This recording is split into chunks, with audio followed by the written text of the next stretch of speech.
National Weather Service in Jackson, Kentucky has issued a severe thunderstorm warning for southwestern Powell County, central Laurel County, Estill County, Pulaski County, Jackson County, Rockcastle County until 10 p.m. At 9:22 p.m., severe thunderstorms were located along a line extending from near Nicholasville to near Stanford to near Fawbush, moving east at 65 miles per hour.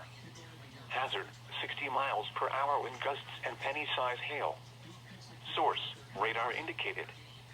Impact, expects damage to roofs, siding, and trees.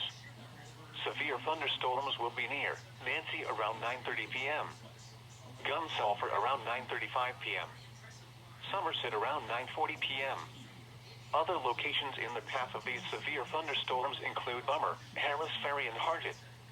Repeating, a severe thunderstorm warning has been issued until 10 p.m. for the following counties in Kentucky: Laurel, Pulaski, and Rockcastle.